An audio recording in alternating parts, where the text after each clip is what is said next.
মধ্যপ্রাচ্যের অগ্নিগর্ভ পরিস্থিতি ঘিরে অবশেষে এসেছে এক নতুন আশার বার্তা। হামাসের হাতে পৌঁছে দেওয়া হয়েছে এক নতুন যুদ্ধবিরতির প্রস্তাব, যা গাজায় রক্তক্ষয়ী সংঘাতের অবসান ঘটাতে পারে। মিশরের রাজধানী কায়রোতে কূটনৈতিক আলোচনার মাধ্যমে এই পরিকল্পনা হাতে আসে। প্রস্তাব অনুযায়ী প্রথম ধাপে থাকবে ৬০ দিনের জন্য যুদ্ধবিরতি। এই সময়ের মধ্যে গাজায় মানবিক সহায়তা প্রবাহ স্বাভাবিক করা হবে, খাদ্য, ওষুধ ও জরুরি চিকিৎসা সামগ্রী পৌঁছে দেওয়া হবে সাধারণ মানুষদের কাছে। দ্বিতীয় ধাপে শুরু হবে বন্দি বিনিময় কার্যক্রম। ধাপে ধাপে মুক্তি দেওয়া হবে বন্দি ইসরায়েলি নাগরিকদের।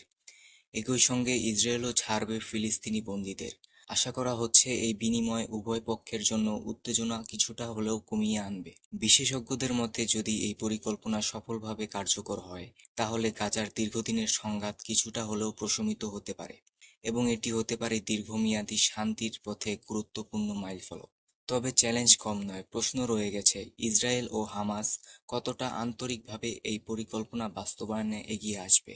কারণ অতীতে একাধিকবার যুদ্ধবিরতির ঘোষণা হলেও তা স্থায়ী হয়নি। এখন গোটা বিশ্ব তাকিয়ে আছে, এই নতুন যুদ্ধবিরতি পরিকল্পনা কি সত্যি গাজায় শান্তির আলো নিয়ে আসতে পারবে, নাকি আবারও ব্যর্থ চুক্তির তালিকায় নাম লিখাবে। দর্শক, আপনারা কি মনে করেন, এই প্রস্তাব কি মধ্যপ্রাচ্যে স্থায়ী শান্তির দ্বার উন্মুক্ত করতে পারবে?